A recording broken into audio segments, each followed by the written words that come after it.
Dominant Protector. Credit to the author. 4,851-60. Ang mga pangalan po na nandito ay galing sa mga name generator. Kaya kung meron man pagkakatulad sa mga pangalan ng totoong tao o lugar, ito ay tunay na hindi sinasadya. Gusto niyang papasukin ang tatlo, ngunit hindi niya magawa sa harap ng maraming tao. Magiging gulo kung gagawin niya. Hehe, nagpapakatanga ka ngayon. Hahayaan kitang ipahiya ang sarili mo sa harap ng aking Melissa. Si Froilan at Kenshin ay nanunuya sa karamihan.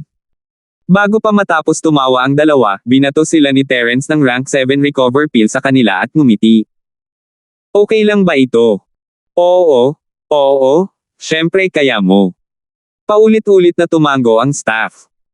Ang iba pang mga kayamanan ay kailangang masuri ng isang dalubhasang appraiser, ngunit ang grade 7 Great Recovery Pill na ito ay maaaring direktang tanggalin sa proseso.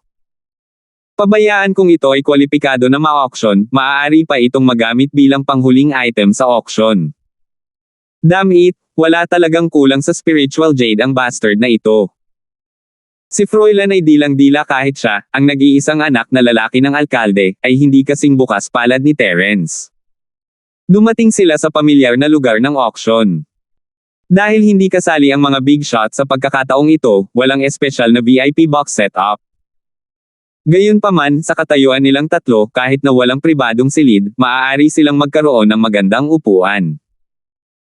Ang mga ordinaryong tao ay naglakas loob lamang na manood mula sa malayo at hindi nang ahas na lumapit, sa takot na magkagulo. Ang auction ay hindi pa nagsisimula, at si Terence ay nakikinig sa mga talakayan ng mga tao habang siya ay nakikipag-chat at umiinom ng tsaa kasama ang dalawang babae. Karamihan sa kanila ay nagsasalita tungkol sa auction, ngunit napansin ni Terence na marami sa kanila ang nagsasalita tungkol sa parehong bagay, parang magkakaroon ng pagsubok sa siglo. Ito ay talagang isang pagkakataon. Noong huling pagkakataon, nakarating siya sa pagsubok sa West Island, at sa pagkakataong ito, dumating siya sa kontinente ng silangan at nakatagpo ng isa pang hindi pa nagagawang pagsubok. Nakakabilib ang tunog nito. Walang kapantay na pagsubok. Ano ang kahulugan nito? Hindi maiwasang magtanong ni Terence. Oh, pinag-uusapan mo ang pagsubok na magsisimula sa 3 buwan. Ito ang maalamat na daan patungo sa pagiging yellow class si Giant sa East Continent. Nakangiting paliwanag ni Melissa. Ang landas ng isang higanti. Napakurap-kurap si Terence, hindi na mamalaya na inaalala ang paliwanag na ibinigay sa kanya ng kapahamakan. May mga supermasters ba ng higanteng antas sa pagsusulit na ito? Tama. Sinasabi na ito ay isang napaka-espesyal at mahalagang training ground. Kung gusto mong umaban sa mahiwagang yugto ng Ascension, kailangan mong pumasok sa landas ng isang big shot. Iyon ay dahil ang kidlat na kapigatian lang ang maaakit mo doon. Sabi ni Minerva. Tama. Alam ng lahat na kung gusto mong makapasok sa mahiwagang yugto ng Ascension, kailangan mong dumaan sa kidlat na kapigatian.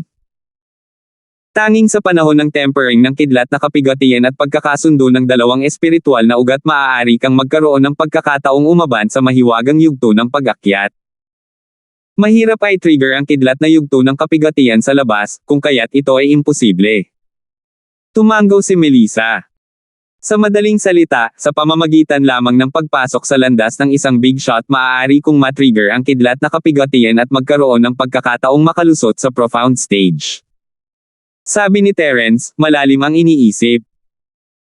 Hindi ito ang inaasahan niya. Tanging ang mga nasa yugto ng pagbubukas ng bundok ang maaaring ituring na isang higanti, ngunit kung talagang gusto niyang pag-usapan ito, ang profound stage ay itinuturing na isang preschool para sa higanting yugto, hindi pagmamalabas na sabihin na ito ang daan patungo sa pagiging isang higanti. Kaya masasabing nasa tamang panahon ang auction na ito. Gusto ng lahat na kunin ang pagkakataong ito para makabili ng magagandang bagay na ihahanda, para hindi mahuli sa panahon ng paglilitis. Lalo na ang huling auction, kung saan 5 Thunder Profound Pills ang inilabas ng sabay-sabay, ito ay simpleng pagpapadala ng uling sa snow. Nakangiting sabi ni Minerva. Sa huling pagkakataon, ang 5 iyon ay pinaghati-hati din ng mga nakatataas sa iyong academy, kaya natatakot ako na napakahirap para sa mga ordinaryong disipulo na makuha ang mga ito. Huwag mong sabihin sa akin na mayroon na sila. Hindi maiwasang magtanong ni Terence. Imposible iyon. Masyadong bihira ang Thunder Elixir. Nabalitaan ko na karamihan sa mga trial takers ay wala nito. Hindi nila ito makukuha, kaya't maaari lamang nilang maitawid ang tribulation sa pamamagitan ng puwersa. Ngunit ito ay lubhang mapanganib. Kapag nabigo sila, malamang na sila ay mamatay. Umiling si Minerva. Ganoon ba kadelikado? Tumalon si Terence. Ang mga practitioner na maaaring maabot ang rurok ng orihinal na antas ay isa sa 1,000,000, at kahit sino pa ito, hindi madaling maabot ang antas na ito. Ngunit ngayon, kinailangan nilang harapin ang ganitong mapanganib na sitwasyon. Ang kalupitan ng mundo ng mga practitioner ay hindi isang bagay na mauunawaan ng mga ordinaryong tao. Kung hindi ka sumulong, mahuhuli ka. Walang sino man ang handang huminto dito. Gayunpaman, kahit na ang Profound Breakthrough ay walang proteksyon ng Thunder Profound Pill, hanggat nagsasagawa sila ng tamang pag-iingat, maiiwasan pa rin ang panganib sa kanilang buhay. Gayunpaman, hindi maiiwasan ang kabiguan. Makakaisip lang sila ng paraan para magsimulang muli ang kahirapan na sila lang ang makakaintindi nito sa susunod na pagkakataon. Bulalas ni Melissa. Kung wala ang Thunder Elixir, nangangahulugan ito na maaari lamang siyang umasa sa kanyang sariling lakas upang mapaglabanan ang Thunder Tribulation. Sa harap ng makalangit na kapangyarihan ng pagdurusa ng kulog, gaano man kalakas ang isang individual, ito ay hindi gaanong mahalaga. Isa na nga lang sadya ang mabuhay sa pamamagitan ng pag-asa sa iba't ibang paraan. Sa oras na ito, gusto pa rin niyang samantalahin ang pagkakataong subukan ang Profound. Kung hindi niya sinabing imposible, ito ay karaniwang walang pinagkaiba sa panliligaw kay kamatayan. Kahit na ang kaunting kaguluhan sa ilalim ng kidlat na kapigatian ay haantong sa kamatayan, lalo pa ang isang hindi mapigil na tagumpay. Sa makatuwid, upang makapasok sa yugto ng Profound, ang isa ay dapat magkaroon ng Thunder Profound Pill upang maprotektahan ang kanilang katawan.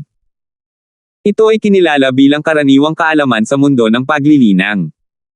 Ang bilang ng mga master sa yugto ng Profound ay palaging napakabihirang, wala pang 10 bahagi ng bilang ng mga master sa yugto ng Nascent Soul. Bilang karagdagan sa kahirapan sa pagpasok sa yugto ng Profound, ang kakulangan ng Thunder Profound Pill ang pinakamahalagang kadahilanan. Tama. Kung tutuusin, mas marami ang mga grassroots cultivator sa mundong ito. Wala silang malalim na background, at mahirap para sa kanila na magkaroon ng malakas na lakas. Makakaasa lang sila sa sarili nilang pagsisikap na makalusot sa hakbang-hakbang. Gayunpaman, sa wakas ay naabot nila ang malaking bilog ng Nascent Soul Realm, para lang maharangan ng Thunder Pill at hindi na ito maabot pa ng Thunder Pill. Mga magsasaka. Umiling si Terence at bumaantong hininga. Siya mismo ay isang out-and-out grassroots cultivator. Kung hindi pa siya nagkaroon ng napakaraming mahiwagang pagtatagpo sa buong panahon, kailangan din niyang harapin ang halos hindi malulutas na problema ngayon. Gaya nga ng matandang kasabihan, hindi kayang daigin ng isang barya ang isang bayani. Ngayon, sa mundo ng cultivation, ito ay isang Thunder Profound Pill na kayang pagtagumpayan ang hindi mabilang na mga masters. Nakakalungkot talaga. Gayunpaman, ito ay dapat asahan walang bagay na tulad ng pagiging patas sa mundo ng paglilinang, lalo na sa Sky-class island na ito kung saan ang malalakas ay nambibiktima ng mahihina. Sa harap ng isang grupo ng mga magsasaka na nag-aangking lumalaban sa langit, ang langit ay maaaring maging napakalaki upang ibagsak lamang ang kidlat na kapigatian sa landas ng isang big shot. Napakabait na noon, at gusto pa rin nila ng patas. Fairness ang puwet ko. Makatarungan lamang kung ang lahat ng lumalaban sa langit na mga bastard ay sabog sa pira-piraso ng isang makalangit na kidlat. Nagkatinginan sina Melissa at Minerva sa katahimikan. Kung hindi sila mga alagad ng banal na Madre ni Stone, sila rin ay mga grassroots cultivator at kailangang umasa sa kanilang mga sarili upang masira ang lahat. Paano sila magkakaroon ng lakas na mayroon sila ngayon? Siya nga pala, dahil magbubukas ang landas para maging big shot sa loob ng 3 buwan, gusto mo bang dalawa na pumunta at subukan ito? Tanong ni Terence. Siya mismo ang may balak na ito. Pagkatapos ng lahat, siya ay nasa huling yugto na ng orihinal na antas at hindi masyadong malayo sa mahusay na bilog ng orihinal na antas. Kung gusto niyang gamitin ang mga panggamot na table task upang makapasok sa susunod na antas, sapat na ang 3 buwan. Ito ang tamang oras upang subukan ang landas ng isang big shot. 4,852. Hindi ako pupunta. Hindi pa ako nakakarating sa Great Circle ng Golden Core Stage. Ang pinakamahalagang bagay ngayon ay i-condense ang nascent soul at subukang makapasok sa profound stage. Umiling si Minerva. Ano ka naman, Melissa? Lumingon si Terence kay Melissa. Napag-usapan ko na ito noon ng aking master, at iminungkahi niya na subukan ko ito. Kahit na hindi ako magtagumpay, maaari man lang akong magkaroon ng karanasan.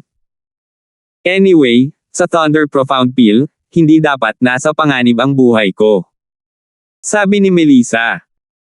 Bagamat ang kanyang kasalukuyang lakas ay nasa gitna lamang na yugto ng nascent soul, sa kanyang espesyal na potensyal ng katawan ng espongha, hindi imposible para sa kanya na makapasok sa malaking bilog ng yugto ng nascent soul sa loob ng 3 buwan sa tulong ng makapangyarihang mga tabletang panggamot. Siyempre, kung hindi man lang niya maabot ang malaking bilog ng nascent soul stage noon, hindi na niya kailangang pumunta sa kalsada ng isang big shot, dahil mag-aaksaya ng oras. I see. Nag-isip sandali si Terence at nagpasya, mayroong 3 buwan pa. Dapat sapat na kung magsisikap ako. Dahil pupunta tayo, sabay tayong 3. Ha! Nagulat sina Melissa at Minerva, lalo na si Minerva, na ganap na hindi handa. She pointed at herself in shock, pupunta rin ako. Tama. Minerva, sasama ka rin. Seryosong tumango si Terence. Ngunit hindi ko pa nabubuo ang aking namumuong kaluluwa. Si Minerva ay tumingin kay Terence nang walang magawa, pagkatapos ay tumingin kay Melissa. Naisip niya na ito na lang ang mundo ni na Terence at Melissa, hindi niya akalain na magkakaroon siya ng bahagi.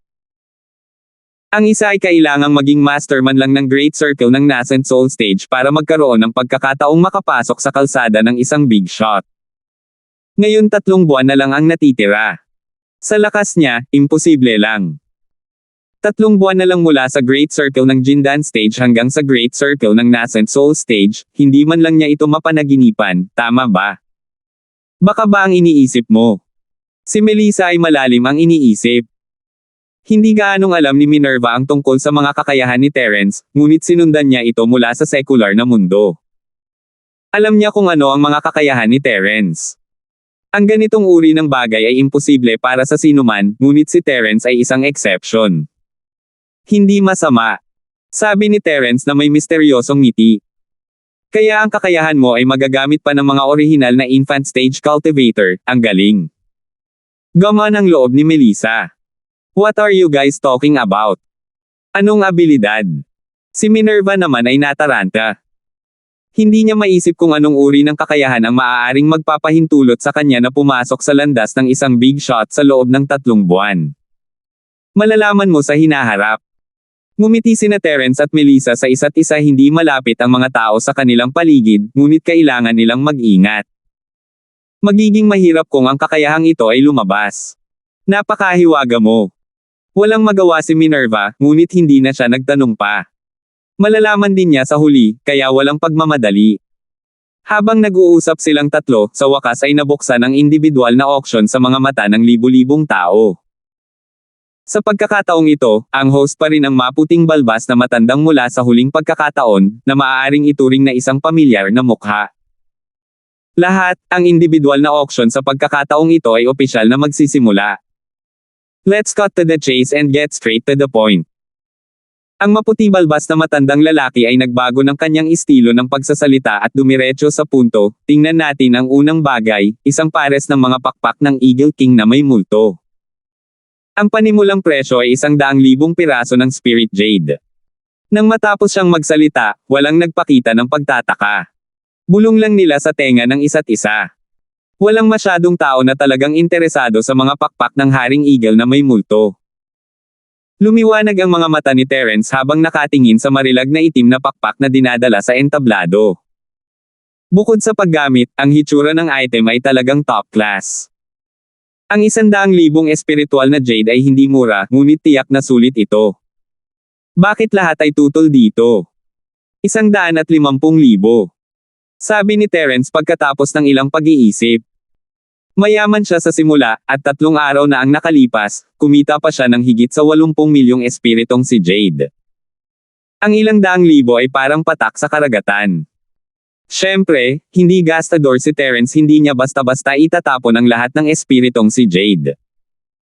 Ang kinakailangan para sa paggastos ng maraming pera ay dapat itong maging isang bagay na maaaring makaakit ng kanyang mata. Nagkagulo ang mga tao, hindi dahil sa 150,000 spiritual jades, kundi dahil kay Terence mismo. Kung ikukumpara sa walang kwentang Ghost Eye Eagle King Wings, mas interesante ang binatang ito na may nakakagulat na background. Gusto mo ba itong pares ng Ghost Eye Eagle King Wings? Tahimik na tanong ni Melissa. Hindi talaga. Sa tingin ko lang ay maganda ito, ngunit hindi ko alam kung para saan ito ginamit. Iiwan ko na lang sa kapalaran. Walang pag-aalinlangan na umiling si Terence. To tell the truth, gusto niya rin talaga. Impulse lang ang binibid niya. Kung talagang may gustong magbid, hindi siya susunod. Ngunit narinig ko na ang mga pakpak ng Eagle King ng Ghost Eye ay talagang hindi masyadong kapaki-pakinabang. Kahit na ito ay mahal, maaari lamang itong gawing dekorasyon sa bahay. Napakakaunting mga pagkakataon upang magamit ito. Pagkatapos ng lahat, ang bagay na ito ay hindi sapat na matalas upang magamit upang gumawa ng mga armas, at wala itong iba pang mga espesyal na gamit. Hindi ito magagamit para sa alchemy o isang bagay na katulad nito. Umiling si Minerva. Sa katunayan, iyon nga ang nangyari. Kung talagang malaki ang pakinabang nito, hindi mawawala ng interes ang iba dito. Pagkatapos ng lahat, kahit na makuha nila ito para sa 200,000 espiritual na jade, ang bagay na ito ay talagang hindi praktikal. Karaniwan, 200,000 espiritual na jade ang maaaring gamitin upang bumili ng gininto ang core ng isang namumuong kaluluwa, ngunit maaaring hindi ito mataas ang kalidad. Iyon ang tunay na magagandang bagay. Sino ang handang sayangin ito sa isang walang kwentang display item tulad ng Ghost Eye Eagle King Wings? Pagkaraan ng ilang sandali ay isang binata sa di kalayuan ang tuluyang nagtaas ng presyo, 200,000. Nagkibit balikat si Terence, nagbabalak na sumuko ng ganoon na lang, ngunit biglang nagsalita ang makamulto, hindi masama ang bagay na ito, kapaki-pakinabang na magbid para dito. Nagulat si Terence. Hindi niya akalain na ang mga pakpak ng multo na ay Eagle King ay mapapansin ang bagay na ito. Hindi siya nagtanong kung bakit at sinabing, 300,000. Tumingin ang binata kay Terence at sumuko pagkatapos ng ilang sandali ng pag-aalinlangan. Tila siya ay may parehong saloobin bilang Terence, nagpapasya kung gusto niya ito o hindi. Kung mabibili niya ito ng 200,000, bibilhin niya ito. Kung lumampas ito sa presyong iyon, hindi na siya magpapatuloy sa pakikipagkompetensya. 300,000 going once, 300,000 going twice, meron bang gustong magtaas ng bid? Pagpapalakas ng loob ng maputing balbas na matanda. Ang Ghost Eye Eagle King Wing ay talagang hindi isang perpektong item sa auction, ngunit ito ang unang item pagkatapos ng lahat, at hindi magandang maging masyadong malamig.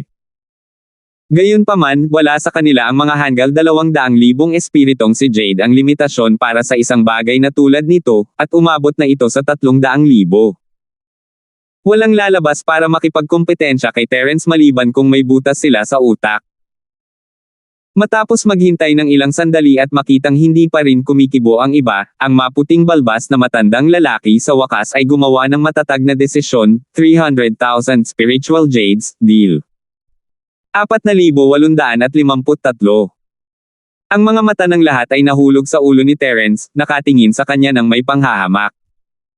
Hindi nila alam na lihim na masaya si Terence sa kanyang puso. Ang pagbili ng Ghost Eye Eagle King Wings para sa 300,000 spirit na si Jade ay maaaring mukhang isang malaking gastusin sa iba, ngunit ito ay isang bagay na ang Ghost Eye Eagle King Wings ay partikular na para sa kanya na bilhin. Obvious naman na namumulot siya ng bargain in public. F***, why'd that son guy stop bidding? Akala ko makakalaban niya si Terence, basang kumot.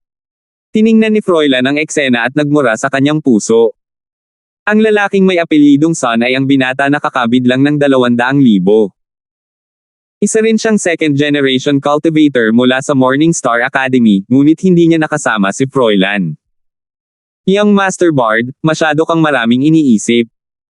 Hindi mo kakayanin na gumastos ng higit sa 300,000 espiritual na jade para sa ganoong pares ng mga pakpak ng Eagle King na may multo, hindi ba? Hindi rin naman tanga ang lalaking iyon sa araw, di ba? Ang paggastos ng labis na espiritu kay Jade para bumili ng Decora Scion, mababali ang kanyang mga binti ng kanyang matanda. Umiling si Kenshin at tumawa. Totoo yan, napakatanga para kay Terence na gumastos ng 300,000 espiritual na jade para dito, hindi madaling makahanap ng taong mas pipi pa kaysa sa kanya. Napangiti si Froilan matapos itong isipin. Hindi niya ginawang kaaway si Terence, ngunit masarap sa pakiramdam na makitang sinasayang ni Terence ang napakaraming espiritong si Jade. Huwag mag-alala, darating pa ang magandang palabas. I'm sure masasakal sila kapag may na-encounter silang talagang maganda. Inihanda ko na ang lahat. Just wait and see, young Master Bard. Sabi ni Kenshin na may kumpiyansang ngiti.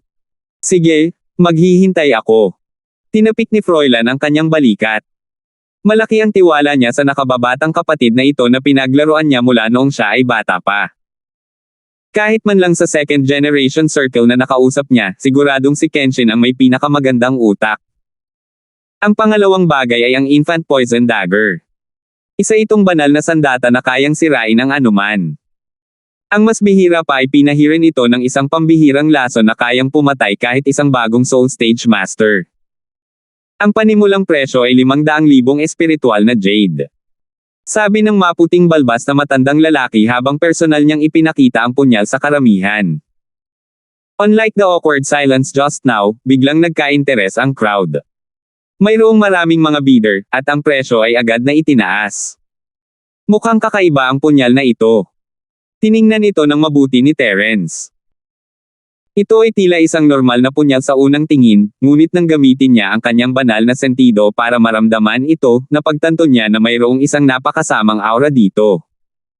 Hindi ito parang normal na lason, ngunit parang isang sumpa. Talagang kakaiba. Sinasabi sa akin ng aking intuition na ang bagay na ito ay malamang na maalagaan ng sariwang dugo, at ito ay dugo ng isang nascent Soul Stage Master. Ang kasamaan dito ay lampas sa imahinasyon. Natatakot ako na ito ay naging makamandag na lason. Hindi nakakagulat na kahit ang isang nascent Soul Stage Master ay hindi kayang labanan ito ni Wang. Lahat ng kanyang mental cultivation method at martial skills ay nagmula sa banal na madre ng East Sea, kaya napakasensitibo niya sa ganitong uri ng masamang aura. Sa kaibahan, si Minerva ay matagal nang wala sa sekta, kaya hindi pa niya ito napansin. 2 milyon. Sigaw ng isang mabangis na mukhang nasa katanghaliang gulang. Nagniningning ang kanyang mga mata habang nakatingin sa lasong punyal ng sanggol. Ang sinumang bagong dating na eksperto sa Soul Stage ay kailangang umatras mula sa naturang sandata sa kanyang kamay. Ang mapanirang kapangyarihan nito ay maliwanag. Sulit ito kahit gaano pa karaming mga espiritual na jade ang ginugol niya dito, higit pa sa 2 milyon lamang. 2,300,000. Sa hindi kalayuan, isang babae na may masamang kilay ay hindi nagbunga ng 1 pulgada. Ang kanyang titig ay mas nakakapaso kaysa sa medyo may edad na lalaki. Sa kanyang mga mata, ang punyal na ito ay simpleng sandata ng buhay, isang pag-iral na espesyal na ginawa para sa kanya. Hindi lamang ang 2 taong ito, ngunit mayroon ding ilang iba pang mga tao na desperadong nagbibid. Sa paghusga mula sa kanilang mga aura, hindi sila mga tao na dapat gawing trifle. Ngayon, sila ay magiging head-to-head sa isa't isa para sa isang baby poison dagger. Ang kapaligiran ay hindi gumagalaw, at ito ay sobrang tensyon na naging dahilan para makahinga ang mga tao. Ang mga mata ni Froilan ay nakatutok kay Terence sa buong panahon, at nadismaya siyang makitang hindi interesado ang lalaki. Sa totoo lang, kahit na ang isang peak na nascent soul cultivator na tulad niya ay interesado sa dagger na ito, paanong ang isang late stage na nascent soul cultivator ay magiging walang malasakit dito? Hindi niya kailangan ang mga spirit jades na ito. Sa yaman ni Terence, walang makakapanalo sa kanya kung talagang lalaban siya. Kung nangyari iyon, tiyak na target siya ng mga taong ito na determinado ring kunin ang baby poison dagger, na angkop sa planong pagpatay ni Froilan gamit ang hiniram na kutsilyo. Ngunit ngayong wala nang nagawa si Terence, nasira ang kanyang pag-asa. Kung narinig niya ang mga tagumpay ni Terence sa tumataas na Cloud School, malalaman niya na ang pag-asang ito ay kalokohan sa simula. Paano ngang isang taong kayang makipag-away sa isang kasing lakas ni Robert Leng ay nagmamalasakit sa isang baby poison dagger? Gaano man kasamaan ang bagay na ito ay epektibo lamang laban sa mga namumuong kaluluwang Panginoon. Kung gusto ni Terence na lumaban sa mga namumuong Soul Master, kailangan ba niyang gumamit ng lason sa kanyang lakas? Pagkatapos ng matinding digmaan sa bidding, ang Infant Poison Dagger sa wakas ay nahulog sa mga kamay ng babaeng mukhang masama, at ang huling presyo ay 3.8 million Spirit Jade pieces. Kung ikukumpara sa unang item, ang Ghost Eye Eagle King Wing, ang presyong ito ay napakataas na. Gayunpaman, ang mga sumunod na bagay ay naibenta lahat sa presyong 3 hanggang 4 na milyong espiritual na Jade. Pagkatapos ng lahat, sa karamihan, ang mga ito ay bihira at magagandang bagay, kaya ang presyo na ito ay hindi lugi. Ngunit ang hindi nakapagsalita kay Froilan ay ang katotohanang hindi man lang tiningnan ni Terence ang lahat ng mga nakatutokso na bagay na ito, pati na ang gumawa ng mga kaaway. Hindi man lang niya ibinuka ang bibig niya para kausapin ito. Hindi lang si Froilan, kundi maging si Kenshin, na sa una ay medyo may kumpiyansa, ay hindi naiwasang sabihin, hindi ba't masyadong mataas ang mga pamantayan ng taong ito. Ang mga bagay na iyon ngayon, kahit alin man ito, ay lubos na makakapagpapataas ng lakas ng pakikipaglaban ng isang nascent soul stage expert, ngunit hindi mo man lang sila gusto. Anong gagawin natin? Kung ang lalaking ito ay hindi kukuha ng pain, paano natin siya papatayin gamit ang hiram na kutsilyo? Sabi ni Froilan na masakit ang ulo. Young Master Bard, huwag kang mag-alala. Bagamat hindi inaasahan ang taong ito sa lahat ng bagay, mayroon pa rin tayong backup na plano. Young Master Bard, huwag mong kalimutan ang bagay na iyon, okay? Napangiti si Kenshin. Paano ko makakalimutan?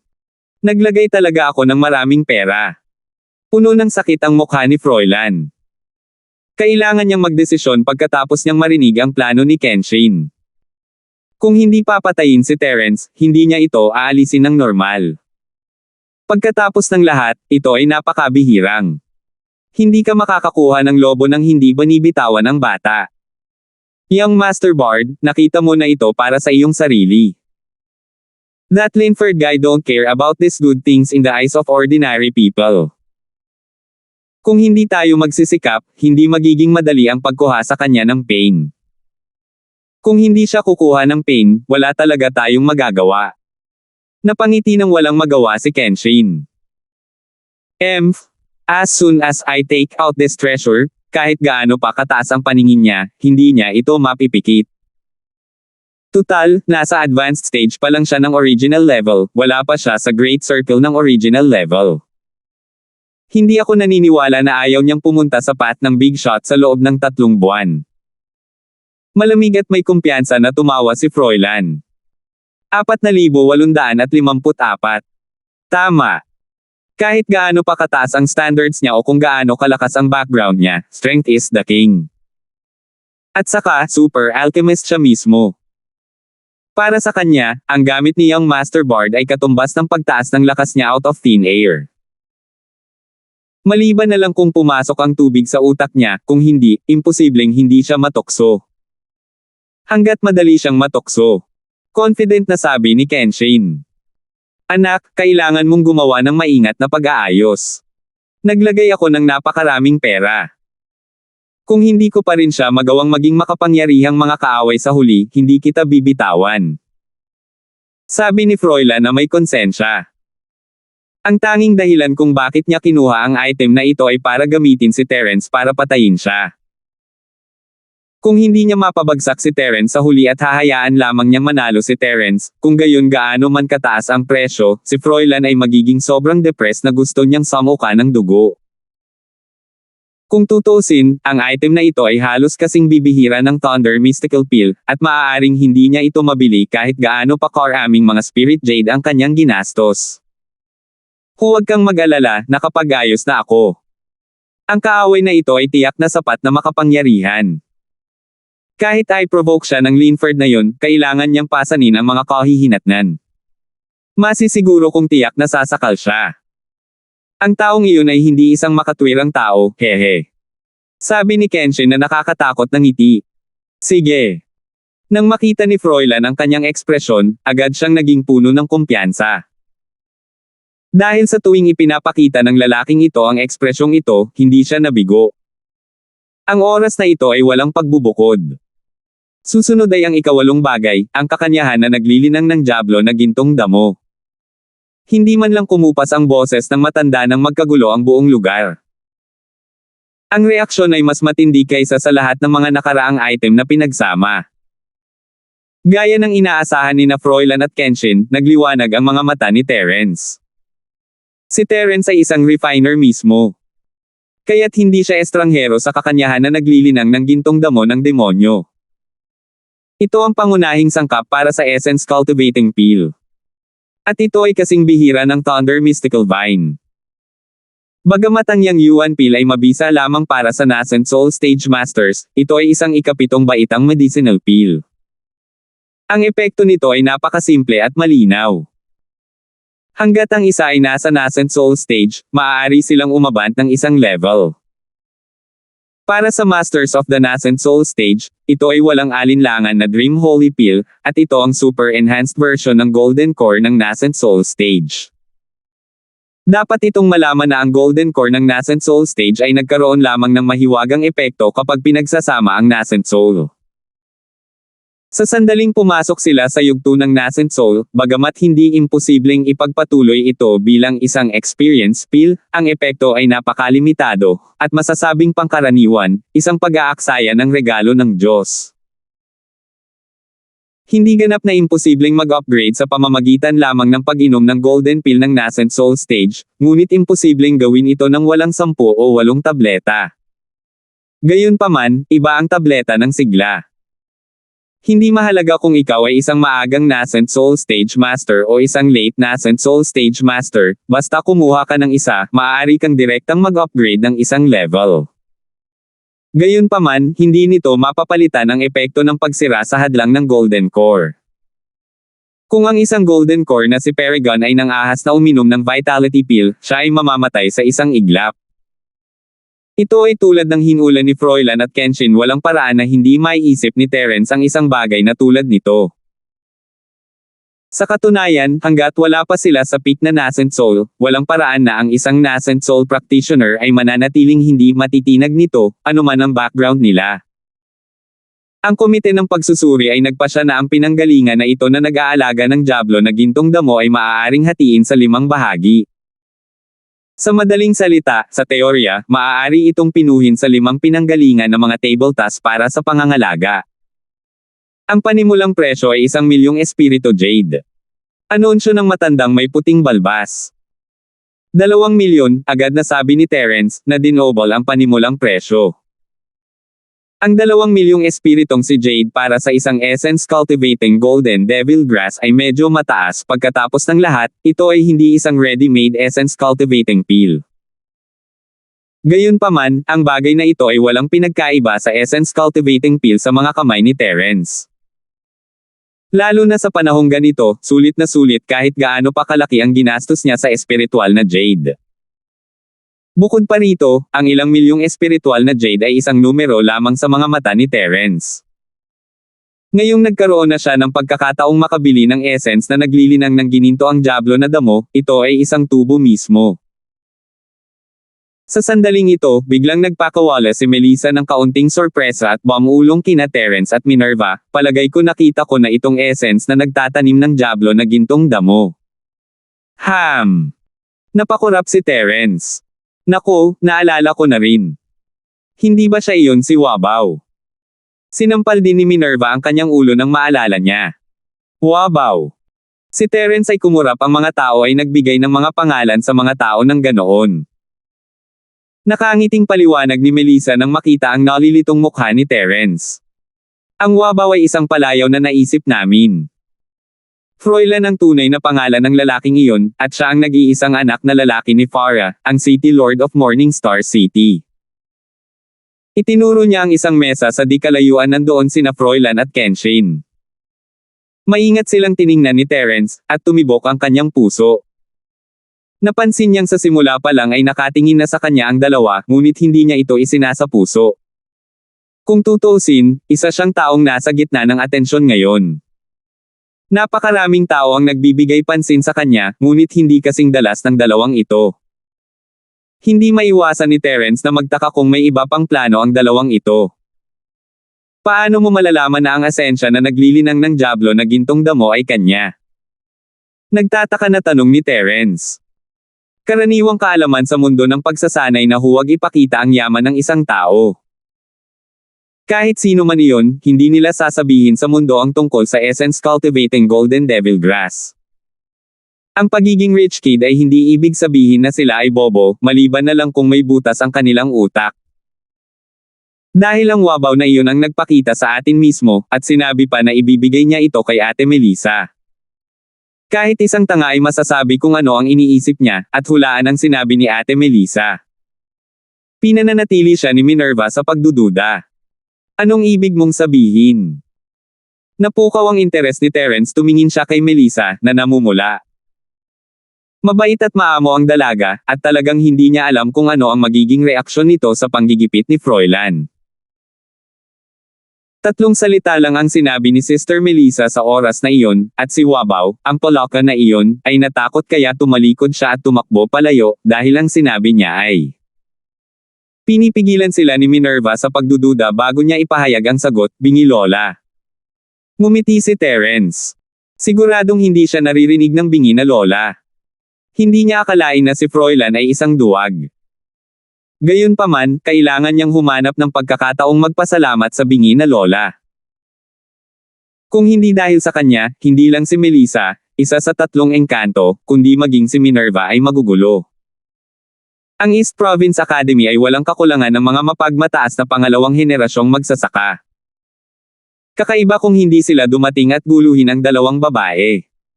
Habang nag-uusap silang 3, ilang tao na ang nagbid. Ang presyo ng Essence Cultivating Golden Devil Grass ay mabilis na itinaas sa 2.7 million Spirit Jade. Kung ito ay anumang oras, ang presyo na ito ay sapat na upang makuha ang asensya na naglilinang ng Diablo na gintong damo, ngunit ito ay naiiba ngayon. Magsisimula na ang daan patungo sa pagiging big shot, at ang halaga ng Essence Cultivating Pill sa mata ng lahat ay hindi mahahalata na tumaas ng malaking halaga. Bilang pangunahing sangkap ng tableta, natural na tumaas ang kakanyahan ng paglilinang ng Diablo na gintong damo sa pagtaas ng tubig. 4,855. Pagkatapos ng lahat, upang makakuha ng isang Essence Cultivating Pill sa oras na ito, para sa mga cultivator na nasa tuktok ng huling yugto ng Nascent Soul, ito ay isang mahalagang tiket patungo sa daan patungo sa isang big shot. 3 milyon.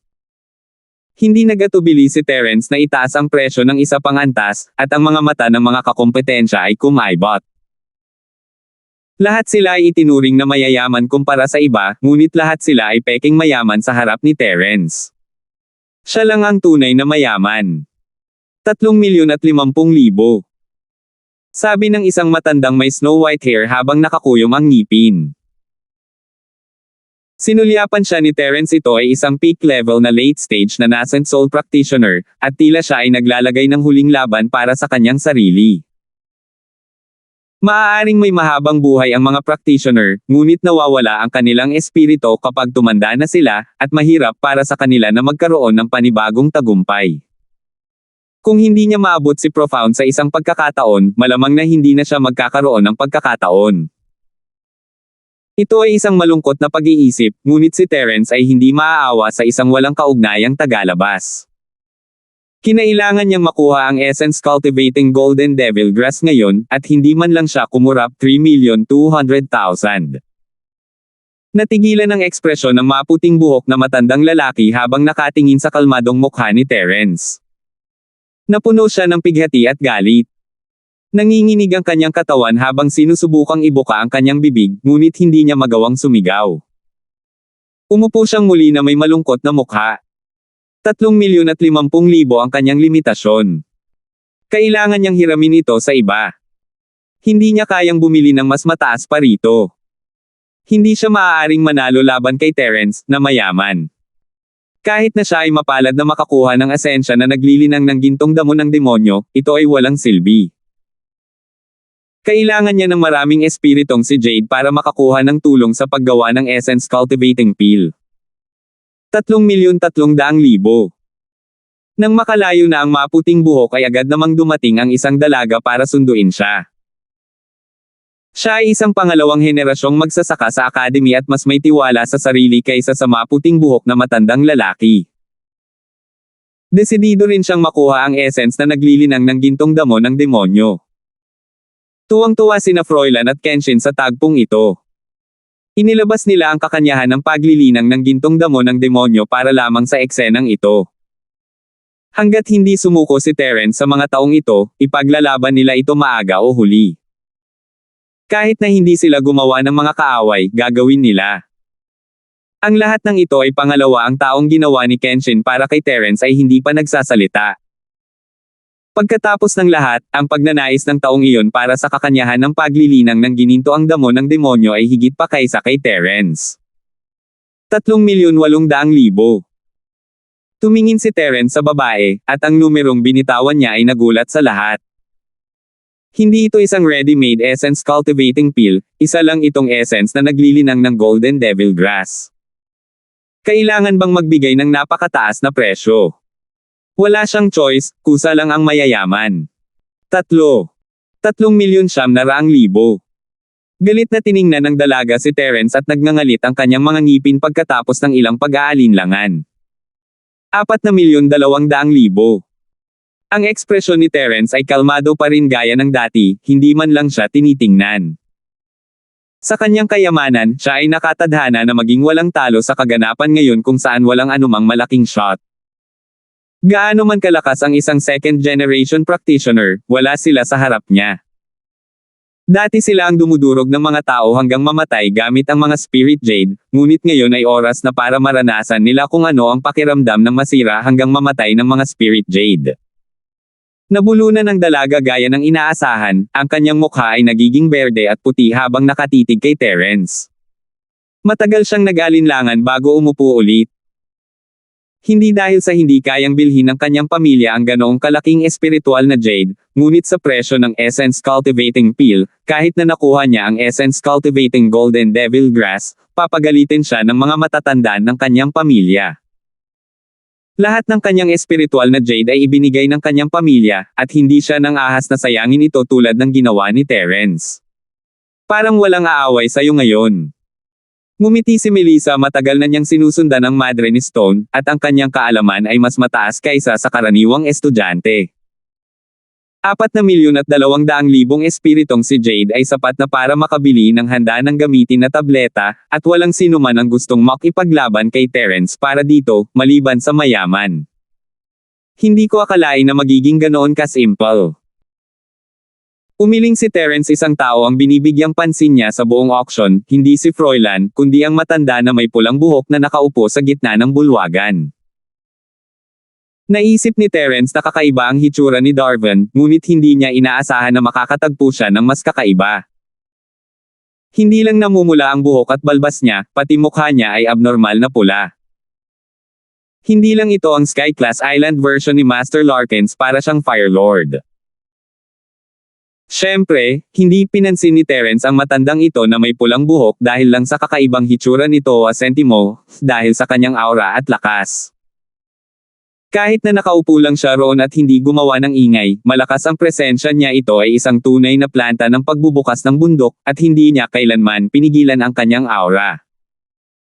Sa ilalim ng normal na mga pangyayari, ang alinman sa mga big shot sa simulang yugto ng sekta ay dapat na gumawa ng inisyatiba upang maiwasan ang hinala tulad ni Davis at ang iba pang malalaking shot ng Academy. Pagkatapos ng lahat, sa kanilang antas, napakabihirang para sa anumang magandang lumitaw sa individual na auction. Higit pa rito, bilang isang big shot, dapat silang magkaroon ng heirs ng isang big shot. Kung lalabas sila upang makipagkompetensya sa nakababatang henerasyon, anong uri ng prestihiyo ang mayroon sila? Gayunpaman, ito ay hindi alam kung ano ang intensyon ng pulang buhok na matanda sa pagpapakita dito. Dati, hindi siya nagsasalita tungkol sa napakaraming bagay, ngunit isang bagay ang tiyak. Dahil dumating siya, siguradong may intensyon siya. Hindi nagtagal, napansin ng mapupulang matandang lalaki si Terence na nakatingin sa kanya. Lumingon siya at lumingon sa likod ng walang ekspresyon, ngunit ang nakakatakot na aura ng isang sect-opening powerhouse ay nagpatibok pa rin ng puso ni Terence. Hindi napigilan ni Terence na isipin ang sarili sentimo, ang lalaking ito nga ba ang apoy na Panginoon? Sa tingin niya ng ganoon, pakiramdam niya ay nasusunog siya. Ang pangalan niya ay Lennon Dochang. Hindi siya mataas na opisyal sa academy, kundi isang guest elder na inimbitahan ng City Lord Baufala sa mataas na presyo. Nabalitaan ko na nasa early stage siya ng Mountain Opening Realm, at ang status niya sa City Lord's Mansion ay isang hakbang lang mas mababa kaysa sa Baufala.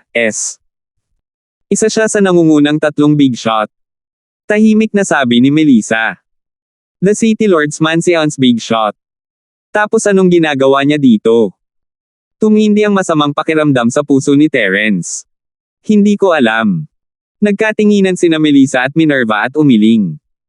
Noon lang nila narinig ang tungkol sa taong ito, at alam lang nila ang ilang chismis tungkol sa kanya. Wala silang masyadong alam tungkol sa kanya. Natahimik ang karamihan. Ang mga tumitingin sa essence na naglilinang ng gintong damo ng demonyo ay natakot lahat kay Terence. Ang presyo ay itinaas sa 4,200,000. Gusto ng lahat ngunit walang lakas. Nakatingin lang sila dito at bumaantong hininga. Sa oras na ito, naging katotohanan ang masamang pakiramdam ni Terence. Biglang ibinuka ni Lennon ang kanyang bibig, 4,500,000. Ang iba ay maaaring walang sapat na puhunan, ngunit siya ay isang malaking shot sa simula ng kanyang cultivation, kaya pa rin niya ang ganitong halaga ng espiritual na jade. Namhilog ang mga mata ni Terence, ngunit hindi siya susuko sa halamang gamot dahil lamang sa pagkakakilanlan ng kabilang partido. Kung ito ay isang purong kompetisyon ng kayamanan, mayroon siyang sapat na kumpiyansa ngayon at itinaas ang presyo ng walang pag-aalinlangan, 5,000,000. 4,856. 6,000,000.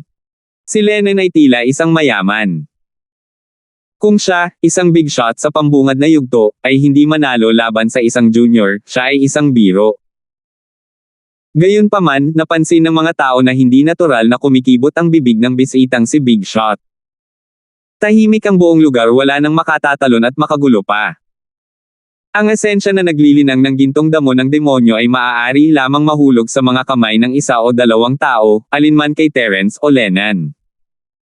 Yung iba naman ay nakatabi lang at nakatanaw sa malayo. Not bad? Not bad. Siguradong patay na ang matandang bastard na si Lennon. Halos tumawa ng malakas si Froilan nang makita niya ito. Bagamat kakampi ni Lennon ang kanyang ama, wala siyang paggalang sa kanya, ang batang Panginoon ng lungsod. Matapos ang huling pag-aaway ng kanyang anak, gusto pa nga ng matandang bastard na turuan siya ng personal ng leksyon. Sa kabutihang palad, nailigtas ni Baufala ang sitwasyon sa oras, kung hindi, siya ay magdusa ng malaking pagkawala.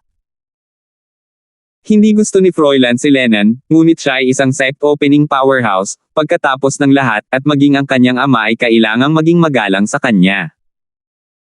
Maiipit lang niya ang kanyang ilong kahit gaano siya kalungkot, ngunit ngayong itinakda niya ang matandang bastard na ito para labanan si Terence, magiging masaya siya kahit sino pa ang malas. Ito ay regalo ng isang henyo. Dahil papatay tayo gamit ang hiniram na kutsilyo, kailangan nating gumamit ng pinakamatulas na kutsilyo. Walang sino man sa umaga ang Star City na makakahanap ng mas matalas na kutsilyo kaysa kay Lennon.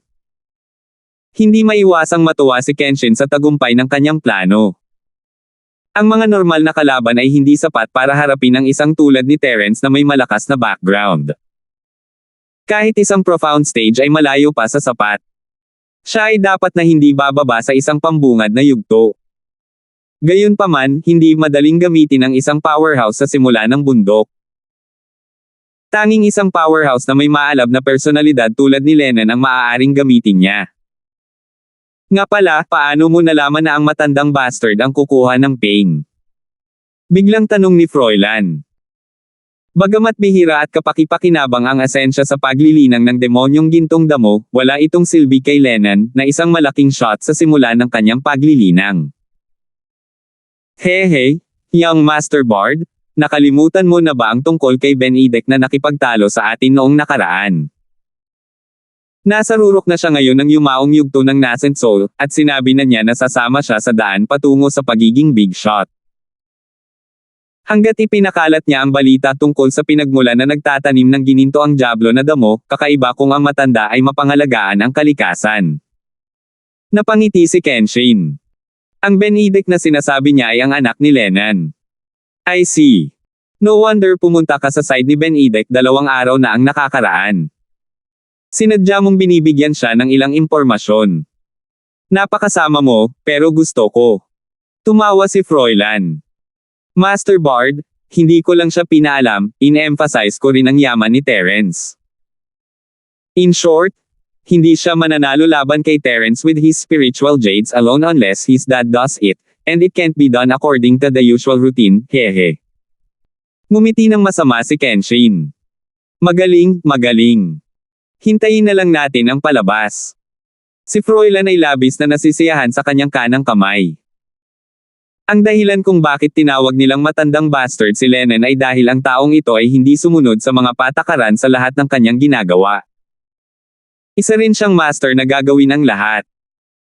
Imposibleng gawin siyang sundin ng mga patakaran at magbid at aminin ang pagkatalo tulad ng iba.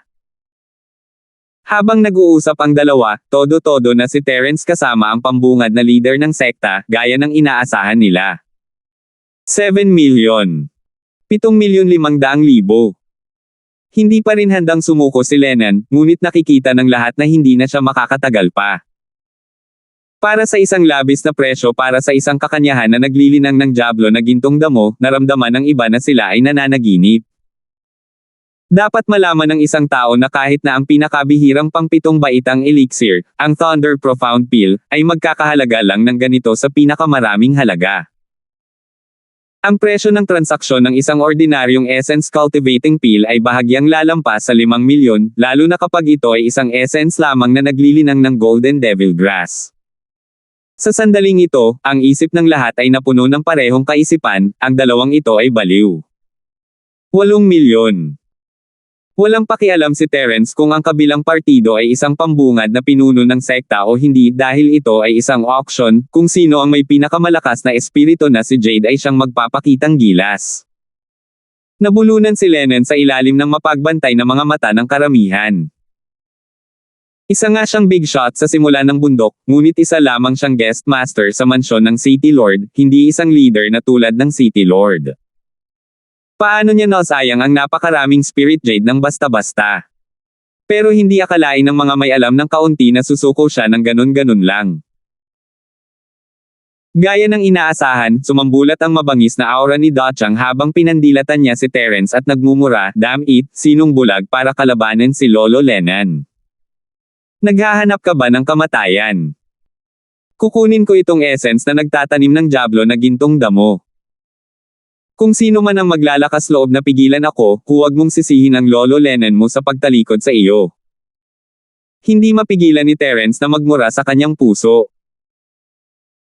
Sa totoo lang, napakalakas na ng pressure na makipagkompetensya sa isang big shot sa pambungad na yugto, ngunit hindi niya akalain na ito ay isang walang hiyang matandang bastard. Hindi katakataka na siya ay may napakasamang pakiramdam mula pa noong una. Sa pagkakataong ito, ganap na itong natupad. Kahit na mayroon siyang mas maraming mapagkukunan sa pananalapi kaysa sa kabilang partido, ano ang dapat niyang gawin kung ang kabilang partido ay hindi sumunod sa nakagawian at direktang umatake?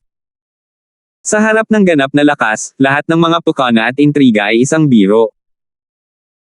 Sa parehong logika, gaano man karaming mga espiritual na jade ang mayroon ng isa, ito ay isang biro lamang. Narinig ko ang pagsusuri ng master sa lalaking ito. Sinabi niya na siya ay bastos gaya ng ipinahihiwatig ng kanyang pangalan. Siya ay sikat sa pagiging hindi makatwiran. Isa pa, isa lamang siyang panauhin na elder ng mansyon ng Panginoon ng lungsod. Hindi niya kailanman pinapansin ang mga patakaran. Kahit na paminsan-minsan niyang nilalabag ang mga ito, hindi magagawa ni Lord Bard o Dinling ng lungsod ang anumang bagay sa kanya. Kailangang mag-ingat si Melissa habang bumubulong si Melissa sa manggas. Tumango si Terence nang walang sinasabi. Nakaramdam siya ng pananakit ng ulo habang nakatingin sa mapupulang buhok na honorary master. Kung ang kabilang partido ay isang tagalabas, maaaring hindi siya maglakas loob na maging walang prinsipyo sa teritoryo ng Morning Star City, ngunit siya ay isang honorary master dito. Walang paraan upang mga tuwiran sa kanya. Ngunit ano man ang mangyari, hindi madaling sumuko si Terence. He retorted, "I can understand if you want the Prime Devil Gold Grass, but this is an auction, so you have to follow the rules.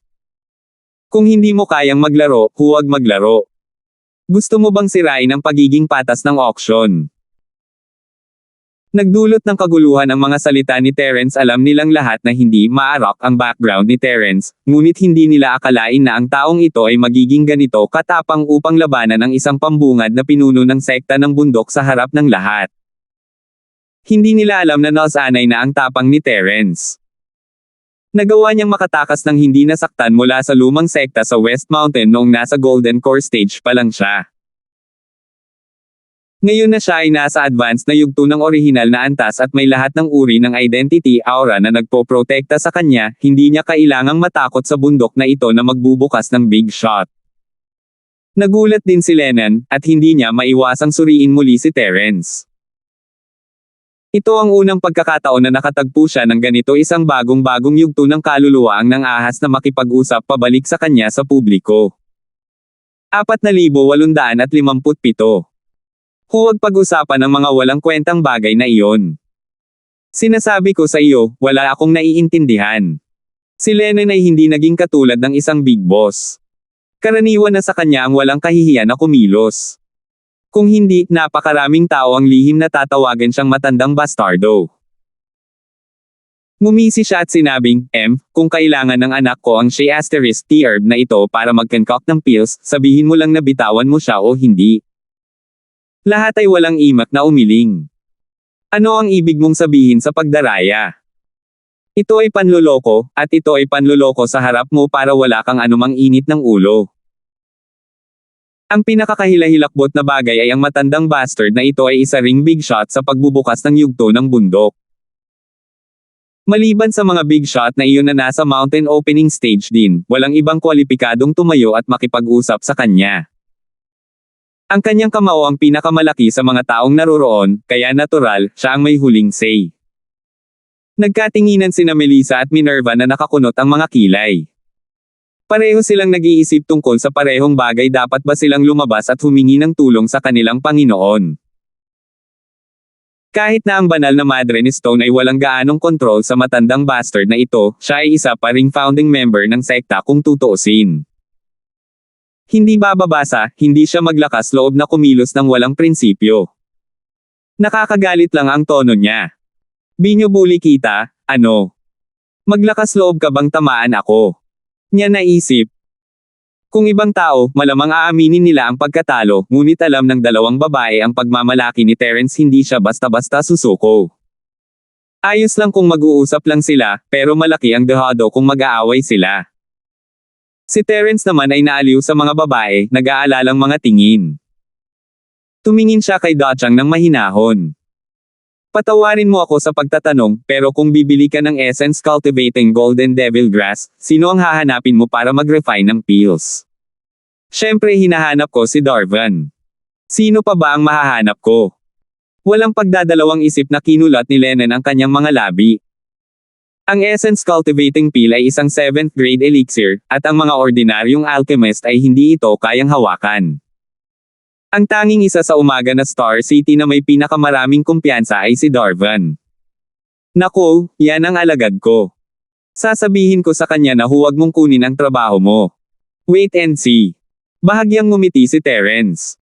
Nagtawanan ng lahat, akala nila ay magkakaproblema si Terence, ngunit sa pag-iisip ngayon, ang disipulo ni Terence ay nasa parehong antas na ni Dachang.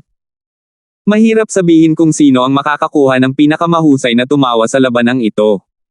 "Ha!" Napatulala si Dachang, at muli niyang tinignan si Terence pataas at pababa. Si Terence ay isang pambahay na pangalan sa lungsod sa mga araw na ito, at kahit na hindi pa niya ito nakita, narinig niya man lang siya. "Ikaw ba yan, Terence? Tama, gusto mo pang agawin. Sabi ni Terence na may kalahating ngiti. Malapit na ang daan patungo sa pagiging big shot.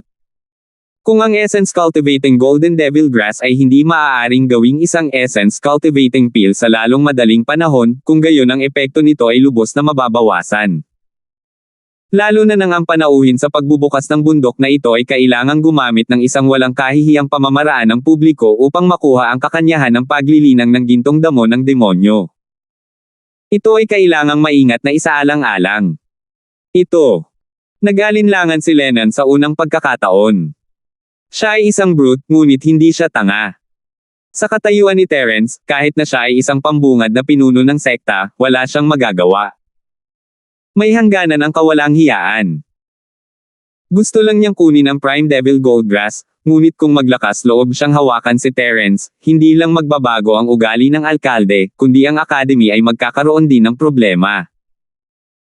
Si Darvan, ang banal na madre ni Stone, at maging si Davis ay lahat ay nasa kanyang kabaligtaran. Gayunpaman, kailangan niyang kunin ang essence cultivating Golden Devil Grass para sa kanyang anak. Ngayon ang pinakamahalagang oras para sa pagsikat ni Benedict. Kung palalampasan niya ang pagkakataong ito, magiging napakahirap para sa kanya na umaban sa Immortal Ascension Realm sa isang pagkakataon sa hinaharap. Ang ganitong bagay ay hindi maaaring maantala. Tumingin si Dochang sa Golden Devil Grass sa entablado, pagkatapos ay sa kalmadong Terence hindi niya alam kung ano ang gagawin. Paano ito? Hindi ko na gusto ang asensya sa paglilinang ng Devil Gold Grass. Ibibigay ko ito sa iyo ng direkta. Biglang sabi ni Terence. Hindi lang si Lennon ang natigilan. Lahat ng iba pang naruroon ay sama-samang natulala. Kakagaling lang nila, paano nila ito isusuko sa isang kisap mata. Natakot kaya si Terence sa paghihiganti ng matandang bastard? Talaga. Tumingin si Lennon kay Terence na may kainahinala. Siyempre totoo. Hindi lang ako papayag na magkaroon ka ng essence cultivating Devil Gold na damo, pero maipapangako ko rin na personal mong pinuhin ito para sa iyo. Hanggat dinadala mo sa akin itong essence cultivating Devil Gold Grass, I can guarantee you an essence cultivating pill. Bahagyang ngumiti si Terence. Ang galing, salamat talaga. Agad na nagbago ang ekspresyon ni Lennon. Kung hindi dahil sa namumula niyang mukha, parang hanyango na ang bilis niyang magbago. Ang kanyang ugali ay nagbago ng 180 degrees on the spot. Master Linford, napakabuting tao mo. Ako, si Lennon, ay humanga. Maraming salamat. Iyan Master Linford, hahanapin kita sandali. Hindi naman siya tanga si Terence ang maalamat na alchemist, at mas maaasahan siya kaysa kay Darvan.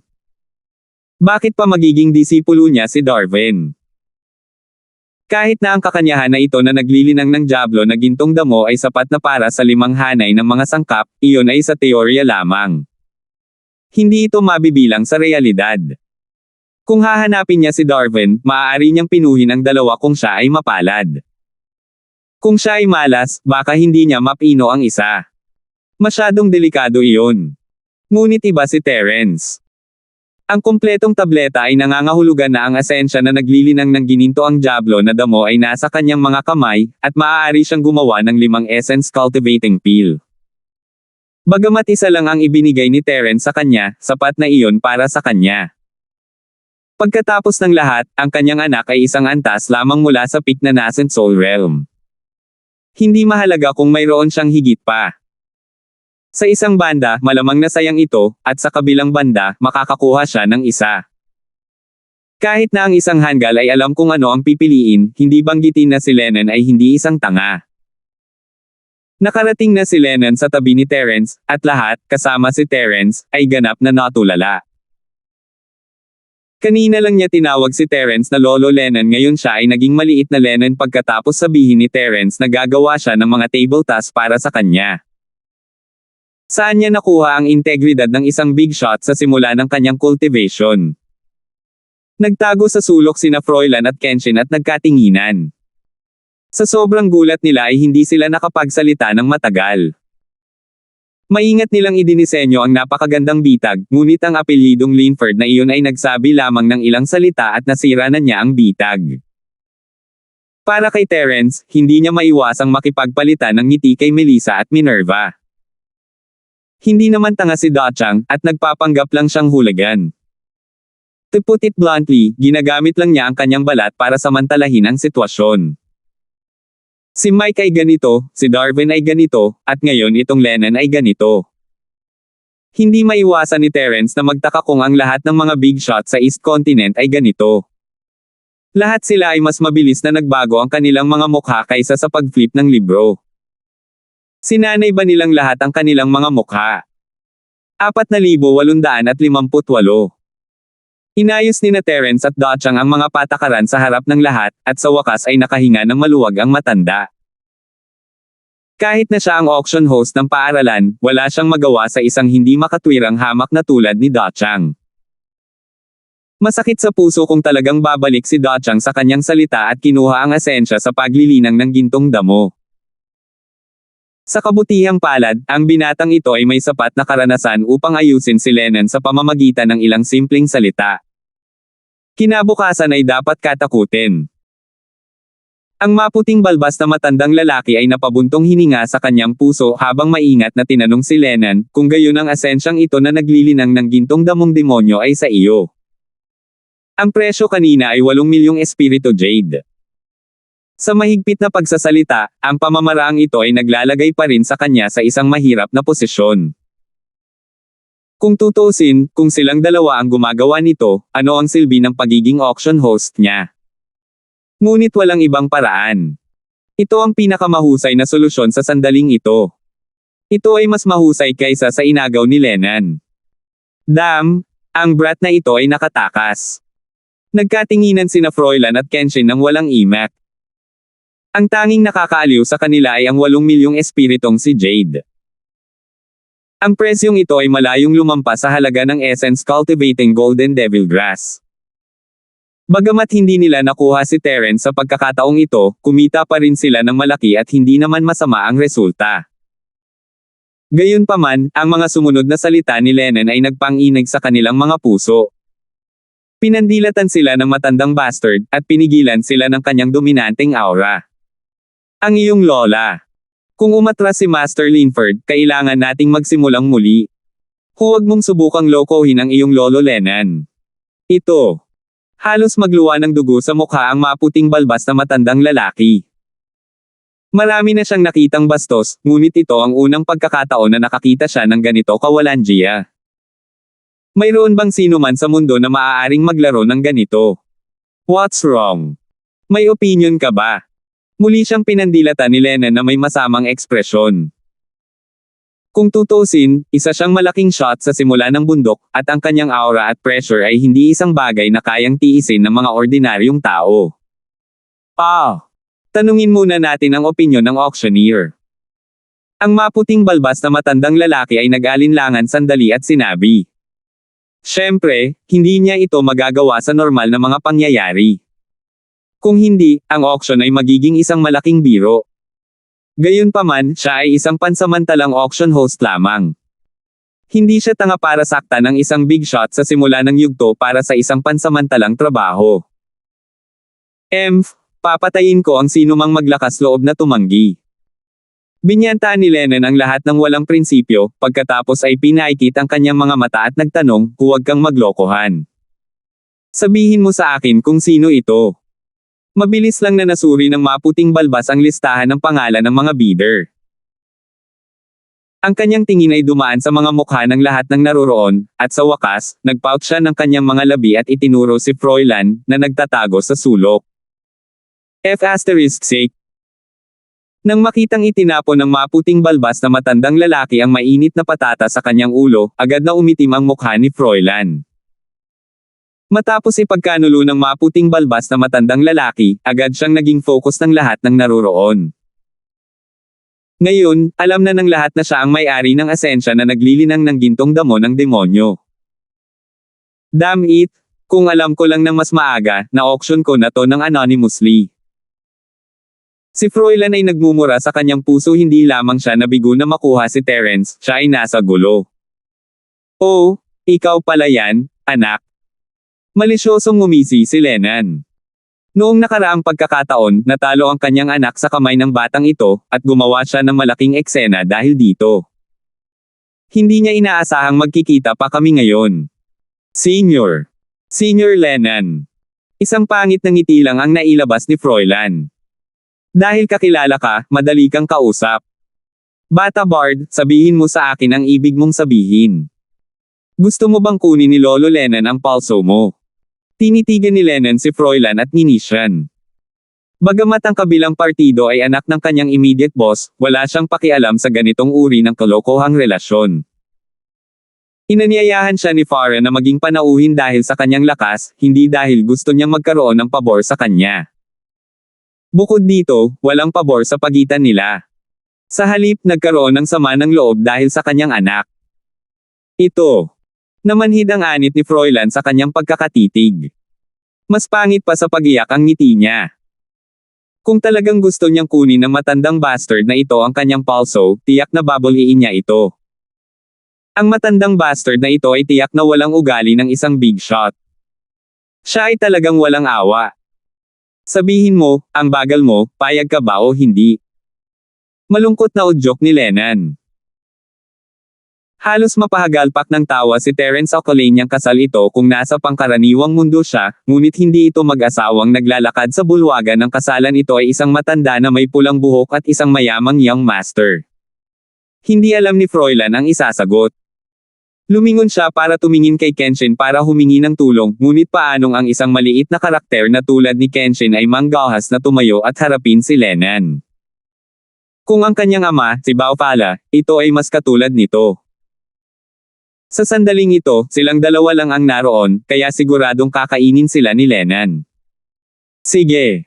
Sa wakas ay nagngangalit si Froilan at tumango. Kakasabi pa lang ni Lennon na papatayin niya ang hindi sumasang-ayon, kaya paano siya mangangahas na tumanggi. Narinig mo yun. Bilasan mo at barilin mo ulit. Hinimok ni Lennon ang maputing balbas na matandang lalaki, at sa wakas ay idinagdag, papatayin ko ang sinumang maglakas loob na agawin ito sa akin. Tingnan natin kung sino ang maglalakas loob na sumalungat kay Lolo Lennon. Nagdilim ang mukha ng lahat habang nakatingin sa isa't isa. Auction pa rin ba ito? Ito ay daylight robbery. Ang iba ay may ilang iniisip na lumaban ng umatras si Terence, ngunit ang mga salita ni Dochang ay nagpa-atres sa kanila. Kahit na ang isang taong may background ni Froilan ay kinailangang mabugbog, hindi sila kasing lakas ng master na ito na si Bard. 1,000,000, akin na itong damo. Casual na sabi ni Lennon. Hindi alam ng matandang may puting balbas kung matatawa o maiiyak habang nililibot ang paningin sa buong silid. Matapos ang mahabang panahon na paghihintay, walang nang ahas na magbid. Sa bandang huli, martilyo na lang niya ang martilyo at magpapas siya sa kahihinatnan ng komedya na ito, deal for 1,000,000. Si Lennon ay tumawa ng buong pagmamalaki, habang si Froilan ay gustong umiyak ngunit walang luha.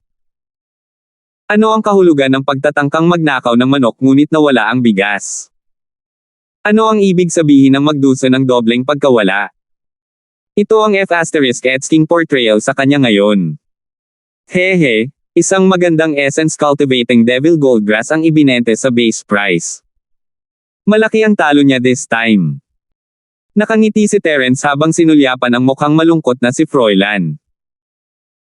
Ang isang makalangit na kayamanan tulad ng asensya na naglilinang ng gintong damo ng demonyo ay isang tipikal na halimbawa ng pagiging mahal kapag ito ay bihira.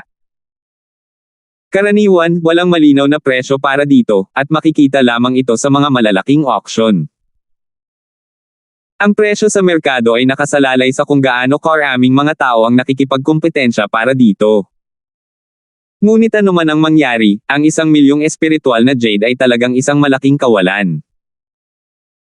Dati, hindi man ito exaggerated gaya ng naunang 8,000,000, tiyak na hindi bababa sa 2 o 3,000,000. Halimbawa, napilitan si Froilan na isara ang deal sa batayang presyo sa oras na ito. Ito ay karaniwang kalahating benta, kalahating regalo.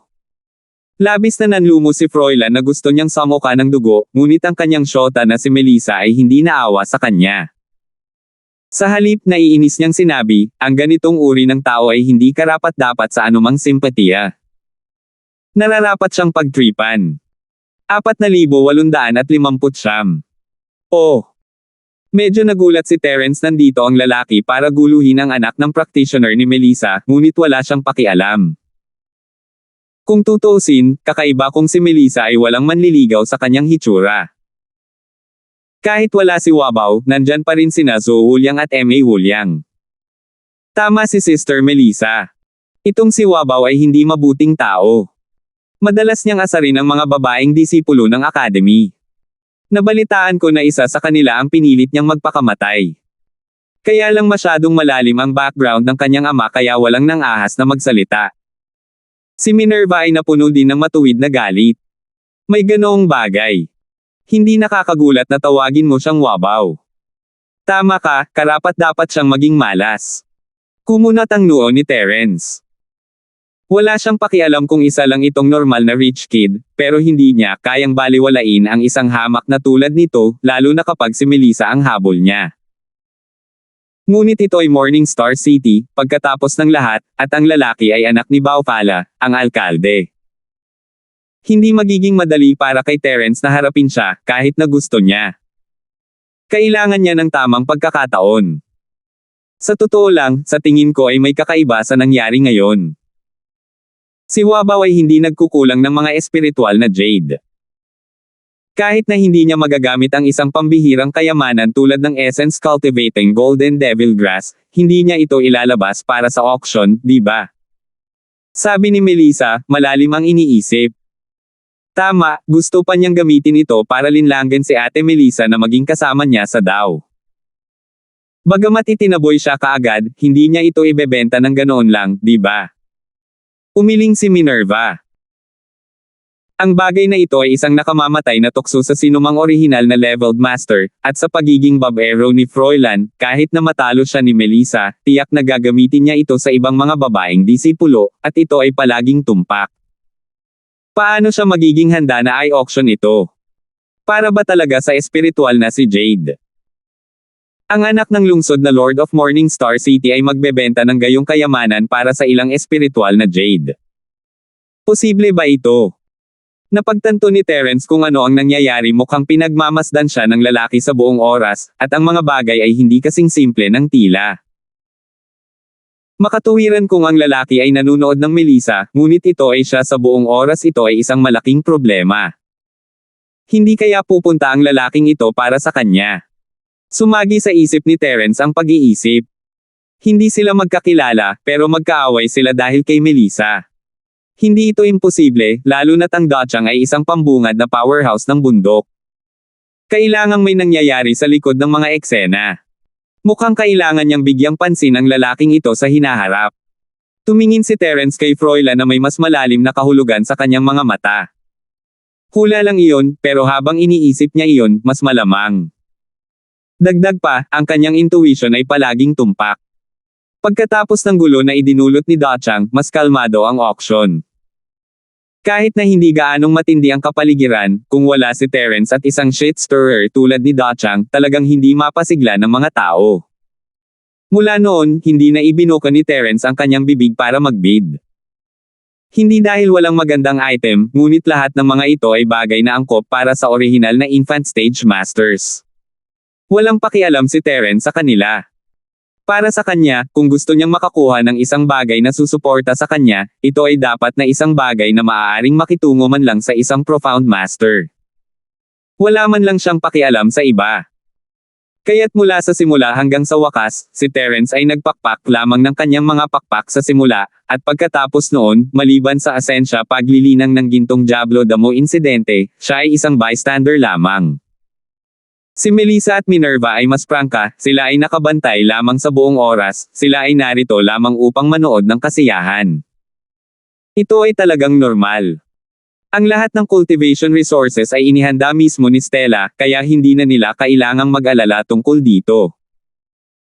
Bukod dito, ang paglilinang ni Stella ay nakatuon sa paglinang ng isip at pagpapabuti ng sarili. Sa makatuwid, bihira silang umasa sa mga panlabas na bagay maliban sa mga kinakailangang pantulong na bagay. Pagkatapos ng auction, hindi na pumunta si Terence sa Hong Chamber of Commerce. Sa halip, sinamahan niya sina Melissa at Minerva pabalik sa Morningstar Academy. Nakatira siya ngayon sa Stone Pavilion, at ito ang personal na hiningi ni Stella.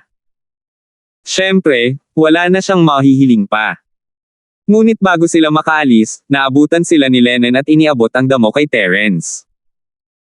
Pinuri niya si Terence bilang master bago umalis na may kasiyahang tawa. Napakamasunurin at walang kahihiyan ang paraan ng paggawa ng taong ito. Malinaw na big shot siya sa simula ng bundok, ngunit ang bawat galaw niya ay may ugali at tuso ng isang maliit na figure. Siya ay talagang isang kahangahangang tao. Hindi mapigilan ni Terence na ngumiti sa likod ni Dachang. Tinakpin ni na Melissa at Minerva ang kanilang mga bibig at tumawa. Tanging si Terence lamang ang makakaharap sa isang big shot na tulad nito sa ilang salita. Masakit sa ulo ang sinuman, at si Wabaw ay isang buhay na halimbawa. Bumalik ang tatlo sa Stone Pavilion, at pagkatapos ng hapunan, sinundan ng dalawang babae si Stone sa kanilang night classes. Ang mga klase sa umaga at gabi ay isang pangkaraniwang pangyayari. Bumalik din si Terence sa kanyang silid, ngunit hindi siya nagtanim. Sa halip, inilabas niya ang Ghost Eye Eagle King Wings na napanalunan niya noong araw. Senior, ano ang silbi ng bagay na ito? Walang maisip si Terence pagkatapos ng kalahating araw, kaya humingi siya ng tulong sa multo. Hehe, anak, ang ganda ng paningin mo, kahit hindi mo mahulaan. Pinananatili siya ng multo sa pananabik. Hindi ko talaga mahulaan. Tiyak na hindi ito magagamit sa alchemy. Pakiramdam ko mahirap din ang forging. Mukhang magagamit lang ito bilang exhibition item. Sabi ni Terence, umiling-iling. Exhibit. Hehe, the Ghost-Eyed Eagle King was the enhanced version of the Ghost-Eyed Golden Eagle. Pati ang Ghost-Eyed Golden Eagle ay punong-puno ng kayamanan. Mawawalan ba ng silbi ang pakpak ng Eagle King na may multo para ipakita? Ito lang ang masasabi ko sa'yo, bulag ka talaga. Ang malagim na bagay ay nilibak ng hindi nagpipigil. Iyan ay 7 salita. Hindi nakaimik si Terence. Bata, alam mo ba kung anong uri ng pag-iral ang may multo na Eagle King? Tanong ng nakakatakot. Maaaring ito ang hari ng mga multo na Golden Eagles. Hulaan ni Terence ayon sa pangalan. Pagkatapos ng lahat, sinabi ng multo na ito ay isang napakahusay na bersyon ng Golden Eagle na may multo. Mali. Ang haring agila na may multo ay hindi lamang ang hari ng mga Golden Eagle na may multo, kundi ang hari din ng lahat ng mga espiritong hayop na uri ng agila. Ang mga agila ay palaging hari ng lahat ng mga ibon, kaya hindi kalabisan na tawagin itong hari ng mga lumilipad na espiritong hayop. Ipinaliwanag ng malagim na bagay. So brutal. Ano ang Vermilion Bird? Hindi maiwasan ni Terence na magulat. Palagi niyang iniisip na kung mayroong isang hari ng lumilipad na mga espiritong hayop, ang Vermilion Bird ay walang pagdududa. Sa lakas ng ibong Vermilion, maaari nga nitong Year-Ocon ang lahat ng lumilipad na espiritong hayop sa ilalim ng kanyang mga paa. Gayunpaman, hindi ito isang purong lumilipad na espiritong hayop. Kung tutuklasan natin ang pinagmulan nito, ang ninuno nito ay dapat na apoy, hindi mga ibon. Nakapaut ang malagim na bagay. 4,860 na po. May ganyan. Sabi ni Terence, nagulat.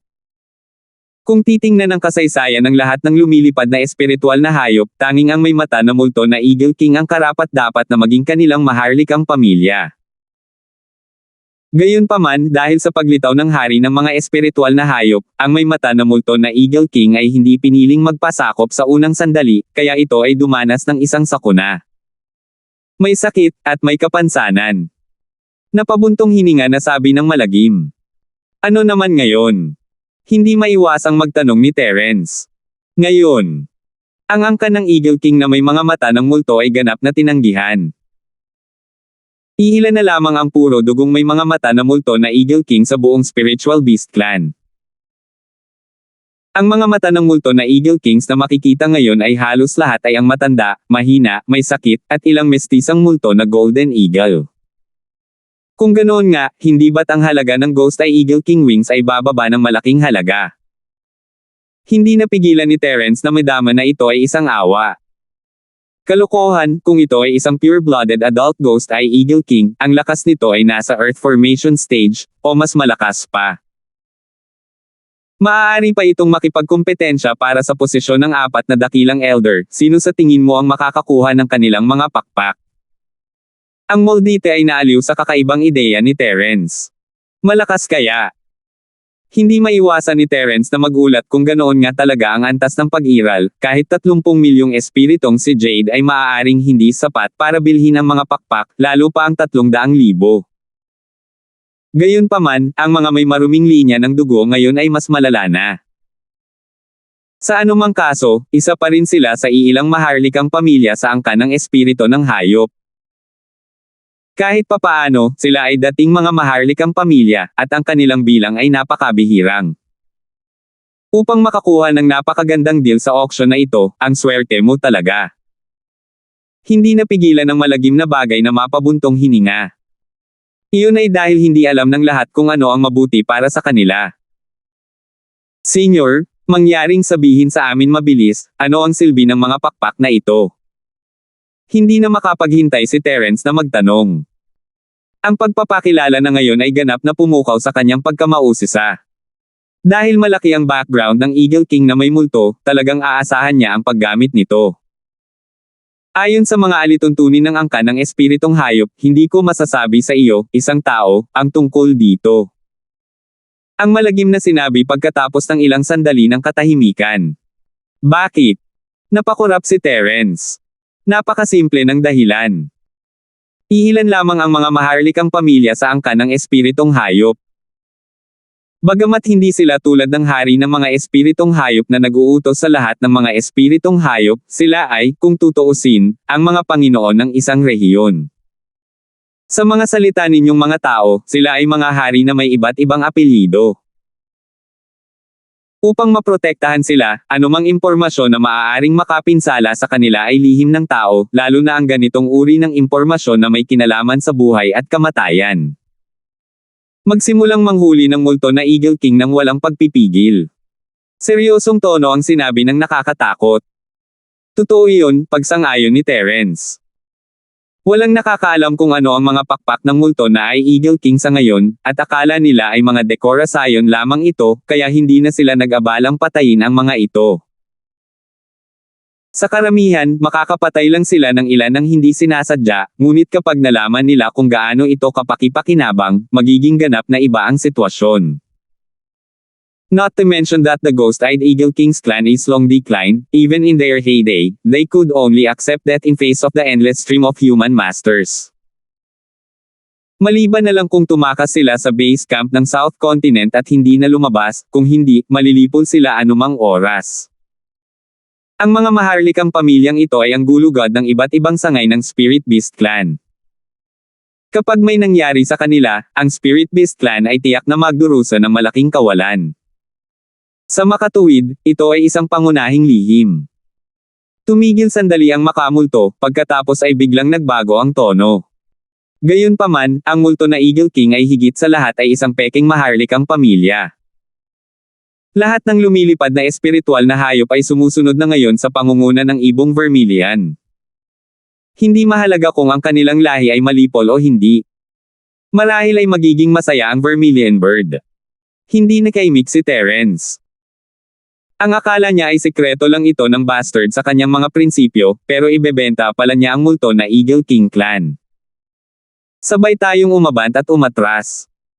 Hindi ka tagalabas, kaya walang masama kung sabihin ito sa iyo hanggat hindi mo ipagkakalat. Kung hindi, para akong ibinenta ang may multo na Eagle King, at baka makonsensya ako. Patuloy ang malagim na bagay. Kung talagang nakonsensya ka, hindi ka na magsasabi ng ganyan. Hindi alam ni Terence kung matatawa ba siya o maiiyak. Kanina pa ako tikom ang bibig, senior. Alam mo yan. Sabihin mo lang. Hehe, gusto mong maging Birdman. Tanong ng makamulto imbes na sumagot. Birdman. Anong ibig mong sabihin? Kumurap si Terence at tumingin sa ghost ay Eagle King wing sa kanyang kamay. Senior, don't tell me you want me to carry this thing. That's a little too flashy, but can it fly? Ang puso ni Terence ay nag-aalab sa pagsinta sa naisip. Ang paglipad ay isang panaginip na mayroon ang bawat tao, at ito ay isang imposibleng panaginip. Kahit na ang lakas ni Terence sa advanced stage ng nascent soul, napanaginipan lang niya ito. Sa karamihan, maaari niyang gamitin ang kanyang chi para mag-glide sa maikling distansya. Iyon ay hindi lumilipad sa lahat, ito ay itinapon lamang ang kanyang sarili, iyon lang. Siyempre hindi. Nanlamig ang puso ni Terence sa sagot, ngunit muling nagningning ang kanyang mga mata. Ngunit maaari nitong palakihin ang iyong bilis ng malaking margin. Talaga. Ang diwa ni Terence ay nabuhayan siya ay nasiyahan sa kanyang bilis mula noong siya ay bumuo ng Super Butterfly Micro Steps at Super Limit Butterfly Micro Steps, ngunit siya ay hinabol ng West Mountains Almighty noong nakaraan, at muli siyang nakaramdam ng panganib. Nasa huling yugto pa lang ng profound ang West Mountains Almighty, at hindi na siya mapakali. Kung nakatagpo siya ng big shot sa pambungad na yugto tulad ng lumang sekta sa West Mountain, hindi pa ba siya madudurog hanggang mamatay sa ilang minuto? Ano ang pinagkaiba noon? Mabilis na ang bilis ni Terence sa simula, at kung makakalakad pa siya ng mas mabilis, baka makaligtas pa siya laban sa isang higanteng pagbubukas ng bundok. Iyon ang tinatawag na bilis. Hindi na makapaghintay si Terence na isuot ang mga pakpak, ngunit hindi ito gumana nang maisuot niya ang mga ito. Sa halip, binagalan siya ng pagtutol. The damn thing was watching the joke with interest until Terence realized something is wrong. Sino ang nagsabi sa iyo na ang bagay na ito ay kapaki-pakinabang kapag dinadala mo ito sa iyong likod? Kung ito ay ganoon ka-simple, alam ng lahat ang tungkol dito, at hindi ito magiging isang lihim. Og! Namula si Terence. Kailangan ko ng tulong ng isang palsipikado para dito. Ang mga Ghost Eye Eagle King na mga pakpak ay hindi maaaring palakihin ang aking bilis ng mag-isa, ngunit pagkatapos na maging mga pakpak ng bilis ng multo, maaari nitong ganap na magbago ang aking bilis. Ipinaliwanag at idinagdag ng malagim na bagay. Kailangan mong malaman na ang bilis ng Ghost Eye Eagle King ay ang pinakamataas sa lahat ng lumilipad na espiritong hayop. Ang bilis ng multo ay isa sa kanilang mga talento sa lahi. Kahit na hindi dalisay ang bloodline ng Ghost Eye Eagle King, ang pinakapangunahing talento ng lahi na ito ay napanatili. Hanggat maaari mong matagumpay na mapaunlad ito, makikinabang ka ng walang katapusan. Salamat po at sinamahan ninyo ako. Ingat lagi mga master.